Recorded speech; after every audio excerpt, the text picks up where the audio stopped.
Olá, meu nome é Matheus Luca e você está no canal Preenchendo Espaço. Antes desse vídeo começar, eu queria dizer que apesar da ausência, o canal volta hoje e volta a funcionar como sempre deveria ter funcionado. Então para você que já acompanhava, continua com a gente porque tem bastante conteúdo novo e para você que chegou agora, considere acompanhar, fechou? Que a gente vai estar regularmente postando e alimentando esse canal. Lembrando que a iniciativa do Preenchendo Espaço é democratizar o acesso à ciência das artes, à ciência do teatro, os conhecimentos sobre teatro. Então acompanha a gente, fica aí, que esse ano tá cheio de coisa bacana, fechou? No mais, obrigado pela audiência, obrigado por estar aqui com a gente. E vamos pro vídeo que a gente voltou, vamos lá.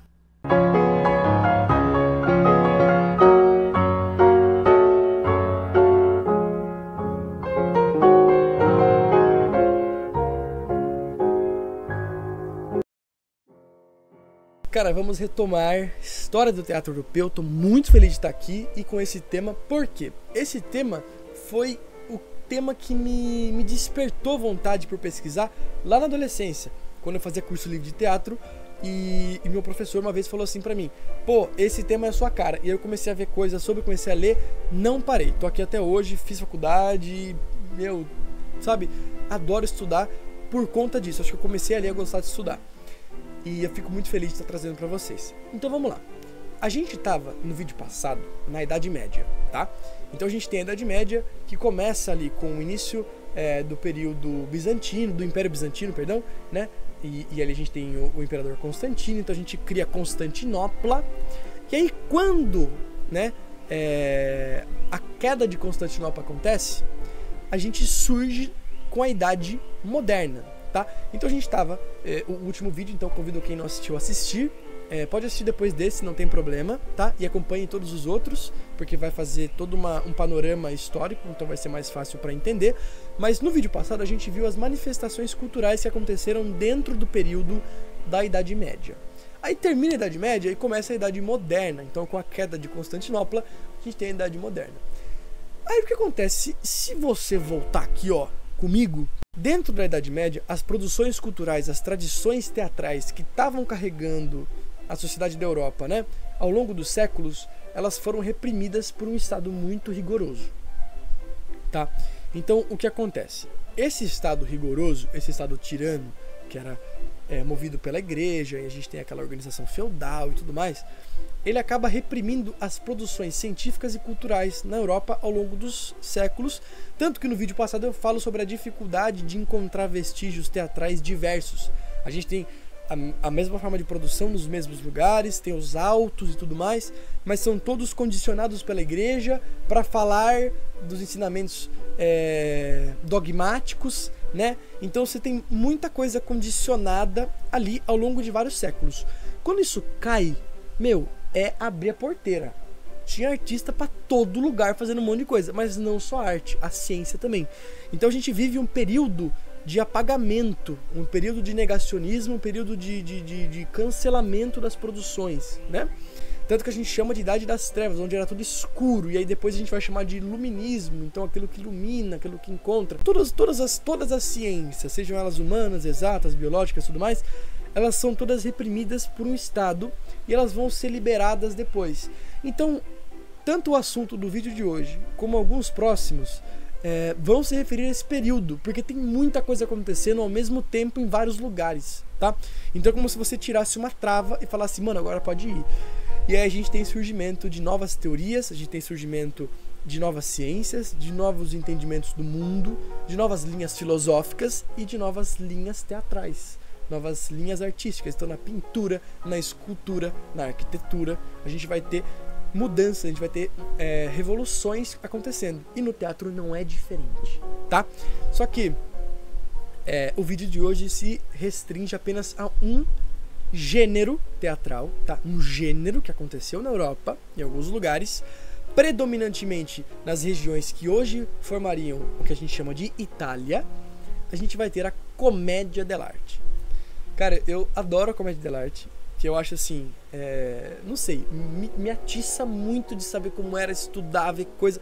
Eu gosto muito da comédia dell'arte, ela é uma coisa que me deixa muito feliz, né, de estar em contato com ela, pela importância que ela teve também. Então, eu sempre achei muito interessante vários aspectos, e eu vou trazer todos eles pra cá.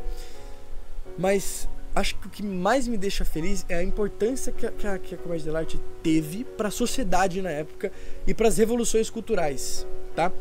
Mas vamos lá. Por que a comédia dell'arte é tão importante?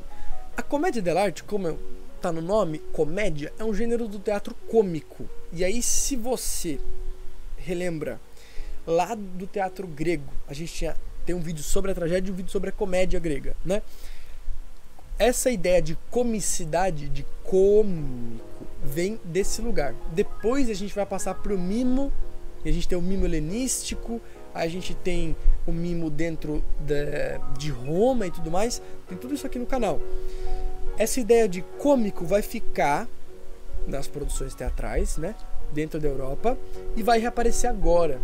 Então, alguns aspectos são referentes a essa ideia de cômica, né, de comicidade, essa ideia de cômico antiga. Então, algumas referências ao que era produzido na Grécia vai voltar a acontecer agora. Então, tá tudo bem a gente entender e ver algumas semelhanças ou alguns aspectos que vão lembrar o que era cômico naquela época. Como, por exemplo, a gente lembra que o drama era uma história criada, né, escrita, ficcional, para contar sobre algo para alguém. Então a gente tinha a tragédia ou o drama. A comédia era criada através de uma crítica política. A gente tem isso já na Grécia. A comédia dell'arte não vai ser diferente. Então, um grande aspecto a comédia dell'arte é um tipo de teatro social. É um tipo de teatro que dialoga com a sociedade. É um tipo de teatro que fala sobre a sociedade e a organização social, e tanto sobre como a antiga organização social da Idade Média, como a nova organização social da Idade Moderna, e criticando os resquícios que uma fica em relação à outra, tá bom? Então, primeiro grande aspecto da comédia dell'arte é que é uma comédia social, tá? E aí, por que comédia?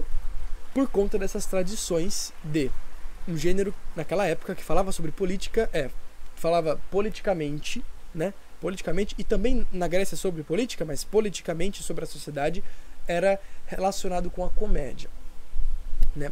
E também, por quê? A gente tem ao longo de vários períodos, e isso dentro da Idade Média também, algumas trupes, né, que vão realizar o mimo. E aí o mimo é meio que o pai da comédia, né? Ele antecede a comédia dell'arte. Então era comum você ter essas trupes realizando o mimo, e eu falo melhor sobre esse gênero, não vou falar sobre tantos outros gêneros agora, pra gente focar nesse gênero de hoje. Então eu falo melhor dele em outros vídeos, mas o mimo foi algo que foi acontecendo esporadicamente, meio assim, meio por fora do sistema, dentro da Idade Média. Então você junta a comédia clássica, que criticaria a política, evidenciaria a sociedade, junto do mimo, que sobreviveu ao longo da Idade Média, e junto a eles surge a comédia dell'arte. E aí, a comédia dell'arte é revolucionária, porque ela é o primeiro gênero teatral a utilizar máscara.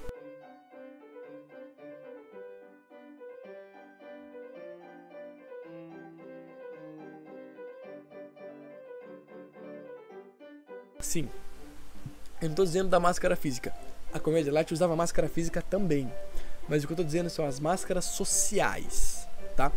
A comédia dell'arte traz como referência e como figura as máscaras sociais, e aí vai ser o primeiro gênero a reconhecer isso como um ponto importante para o trabalho e desenvolvimento da cena. Então as máscaras sociais são importantíssimas para o desenvolvimento da comédia dell'arte, tá? Então, o que acontece? A gente tem dentro de um gênero teatral um retrato social, tá? Que vai se desenrolar a partir das figuras públicas que a gente consegue encontrar. Então a gente consegue encontrar a pessoa que faz parte da classe trabalhadora daquela época, tá? A gente consegue encontrar a pessoa que faz parte da burguesia, da monarquia, do clero. Então a gente divide a sociedade moderna em personagens, em máscaras sociais. E essas máscaras sociais vão ganhar máscaras físicas, e essas máscaras físicas vão dar forma a personagens. Então, entende essa complexidade desse gênero? Esse gênero teatral funciona dessa forma. evidenciando máscaras sociais, evidenciando tipos e arquétipos que vão acontecer dentro dessa época e utilizando disso para traçar sua comicidade. Olha só, parece muita coisa, parece complexo, mas explicando em outras palavras é o que? Eles vão pegar os tipos da sociedade e vão transformar isso em riso, isso em graça. Tá bom, mas o que é tipo? Né? Eu disse, são tipos, são arquétipos. O que é tipo? O que é arquétipo? Vamos lá. Patrick Spaves, no livro Dicionário do Teatro, dá a seguinte definição. Vou ler para vocês aqui, ó. A criação de um tipo, logo que as características individuais e originais são sacrificadas em benefício de uma generalização e de uma ampliação. Ou seja, o tipo é quando você pega características que fazem parte de um meio, características que fazem parte de algo e infla elas para criar outro algo. Então a gente pega, por exemplo, sei lá, vamos pensar numa figura social que tem pela rua, por exemplo, um policial. Aí a gente pega características específicas do policial. O policial é durão, policial, sei lá, você vê nos Simpsons, por exemplo, ele sempre tem bigode, tá com uma rosquinha na mão, né? E tudo mais. Se bem que o policial dos Simpsons não tem bigode. Mas enfim, vocês entenderam. Então a gente cria coisas que estão no imaginário da gente. A gente pega essas características e infla. Então, o tipo do policial seria um cara durão, que anda assim, tem um carão e não sei o que, tá sempre segurando na cintura e pá. Entende assim? Então, o tipo é quando você pega algo e infla. E a comédia dell'arte trabalhava dessa maneira. Utilizava do tipo, utilizava das questões sociais, das características das pessoas que faziam parte daquela sociedade e transformavam elas em personagens, tá? O que é muito bacana. Vamos lá, tem uma coisa que me interessa muito, me intriga muito na comédia dell'arte também, que é a seguinte. A comédia dell'arte, ela tinha uma forma de realização dentro dos seus aspectos e das suas características enquanto gênero, que era a seguinte, tá?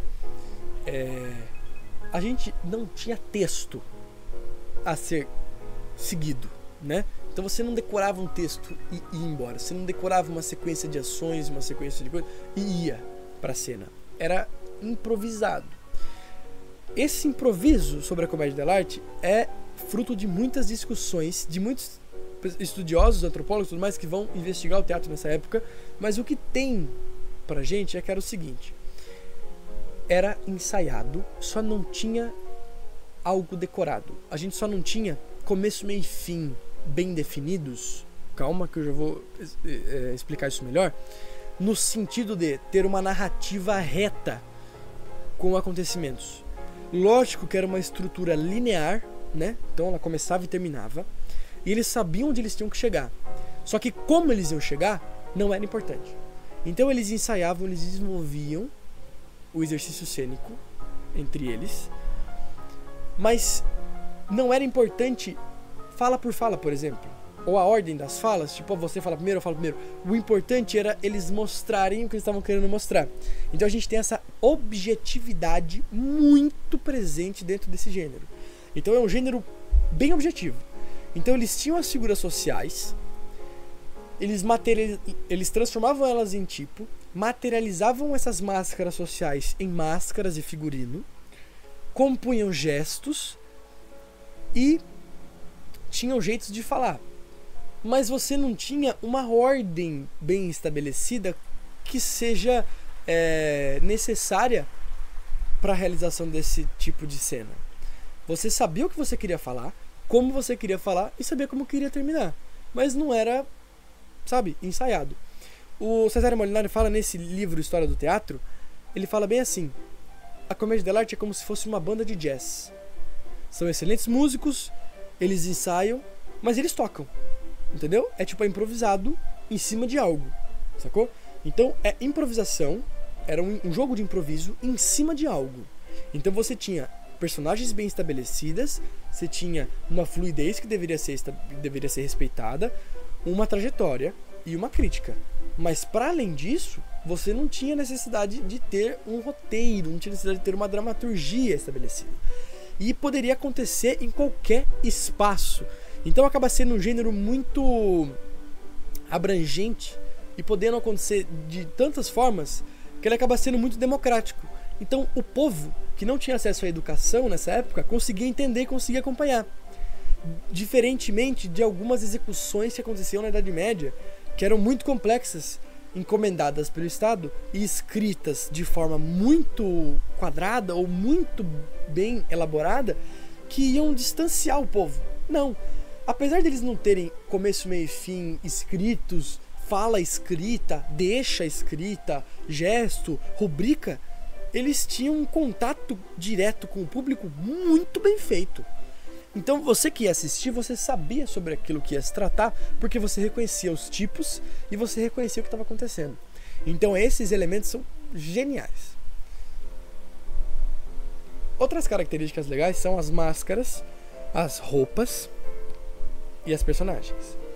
Dentro da comédia dell'arte, a gente vai ter várias figuras, né, que vão acontecer ali, que vão acontecer dentro do exercício cênico. E era comum cada figura ter a sua máscara. E olha só que legal, quando o artista da cena compunha uma máscara, fazia, porque nessa época os artistas da cena faziam as máscaras, faziam figurino e atuavam, né? Não tinha, dentro desse gênero não tinha separação de, por exemplo, figurinista, né, que a gente tem hoje, né, e tal, tudo mais. Então, quando você fazia uma máscara, você defendia esse personagem durante muito tempo, muitas vezes durante a vida inteira. Então o cara fazia uma máscara do Pantaleão, por exemplo. Depois eu vou falar melhor sobre as personagens. Fazia uma máscara do Pantaleão. Esse ator vai defender o Pantaleão ao longo da sua vida inteira, tá? Isso é muito bacana. E aí a gente tinha algumas figuras que eu vou aqui exemplificar para vocês e vou colocar imagens agora na tela. São figuras que sempre tinham. Lógico que por ser improviso, por ser feito em diversos lugares, feito por trupes e se tratar de política, a gente tem que sempre ter na cabeça que a comédia dell'arte, ela não, como eu disse, não tem uma estrutura pré-estabelecida, ela podia variar de acordo com o lugar, de acordo com a gestão política desse lugar. Então pode ser uma crítica a um prefeito de um lugar, pode ser, dando exemplos, tá? Pode ser uma crítica a um senhor de um lugar, pode ser uma crítica a uma relação que tem entre a aristocracia e a burguesia, sabe, coisa assim. Então ela vai variar de acordo com os lugares, de acordo com as pessoas, de acordo com o contexto político-social do lugar. Então, nem todo espetáculo de comédia dell'arte vai ter as mesmas figuras, mas os historiadores exemplificam algumas que são, assim, de grande maioria presentes dentro das execuções de comédia dell'arte. Fechou? E aí eu vou falar dela pra vocês e vou colocar algumas imagens que a gente consegue achar na internet da caracterização delas. Como, por exemplo, a gente vai ter Pantaleão, Mercador Veneziano, Doutor Bolognês, Arlequim, Servo Tolo e Servo Esperto. Então a gente vai ter algumas figuras que vão estar sempre aparecendo. Só que assim, vamos lá. Como eu disse, essas são figuras que estão sempre aparecendo, mas ainda assim varia de cada trupe, de cada lugar, de cada registro histórico, ainda que esse gênero durou ao longo de 2 séculos mais ou menos em torno de 2 séculos, por regiões ali que hoje vão formar a Itália, mas podendo aparecer em outros lugares da Europa também, próximos ali, porque a Europa é assim, né, gente? Então poderia aparecer em vários lugares. A gente tem essas figuras que eu disse pra vocês, né? Essas 6 figuras aí mais ou menos, mas de forma geral, dentro das execuções sempre vão ter 2 velhos e 2 servos. Então a gente tem 2 velhos que vão representar, que daí nesse caso vão ser, né, o Pantaleão, o Doutor Bolognês e tudo mais. A gente vai ter esses 2 velhos que vão representar seres da alta classe, né, de classe alta da sociedade. E a gente vai ter 2 servos, sendo servo burro e servo esperto. E aí são elementos de comicidade que vão aparecer aí no meio, tá? Mas sempre vai ter essa relação entre pessoas da alta classe e pessoas da baixa classe. Então a gente tem essas personagens. Cada personagem era caracterizada por uma máscara, por um estilo de máscara, né? Característico e particular, e gestos e o jeito de estar no corpo. Eu vou deixar algumas imagens que são de domínio público, que estão aqui pelo YouTube mesmo, no vídeo. Vou colocar os créditos também das companhias e de quem seja lá que produziu, para vocês terem uma noção de como era o corpo, como era o andar, como era o estar das personagens, dos artistas que representavam a comédia dell'arte. Então vocês conseguem ter noção disso aí a partir desses registros, tá bom? E aí, dentro das execuções, como eu disse mais cedo, a ideia era uma crítica, né? Era a gente tecer crítica sobre a sociedade, sobre o governo, tudo mais e tal. Mas também tinha a comicidade presente de algumas formas. Por exemplo, o exagero era algo muito presente. Então, tanto no gesto como nos textos. Então, as piadas, o que trazia riso da plateia era trabalhar com exagero, né? Então, você falar coisas abundantes, coisas exageradas, aquele tipo de piada e tudo mais, sobre o tamanho das coisas, ou sobre, puxa vida, o doutor vai dar um grande tapa. Então, o exagero estando no gesto. Então, o tapa não era um pequeno tapa, era um grande tapa, era um tapa coreografado que fazia uma grande figura e tal. Ou quando você ia falar sobre algo, você exagerava, né? Então, o cara que era dono, né? O cara da alta classe era dono de 1 bilhão de castelos. Então, você tinha toda essa questão do exagero. E também você tinha a troca de algumas palavras. Por exemplo, a gente tinha medicina. A gente tem o Dr. Bolonhês, né? E eles falavam merdicina, fazendo uma referência à merda. Então, tipo, colocando nesse lugar. Ou, por exemplo, você tem patrimônio... Você tem matrimônio e eles trocam por patrimônio. Então, o matrimônio é nada mais que o matrimônio. Aí você cria uma crítica sobre a organização social, sobre a posição das pessoas na sociedade e como funcionava o casamento da aristocracia. Aí parará. Então, você criava-se críticas dentro de coisas engraçadas. Então, merdicina é algo engraçado, mas que você está criticando a posição de alguém, entende assim? Então surgia a crítica dentro desse gênero dessa forma, tanto no exagero como na forma de falar. Enfim, dentro desses aspectos, o uso das máscaras, do corpo, da piada, do exagero, da composição, da criação das personagens, e a gente vai ter essas personagens bem características, eu devo estar colocando algumas fotos aí pra vocês. A gente tem o gênero da comédia dell'arte. É um gênero muito importante, então você tem grandes figuras que fazem os mesmos gestos e criticam esse sistema, e você leva a comicidade e alcança o povo. Era um gênero muito democrático também, né? Você tem esse gênero teatral muito importante. Como eu disse, a comédia dell'arte vai se dissolver ao longo de mais ou menos em torno ali de 2 séculos, um pouco para mais, um pouco para menos, por aí, tá?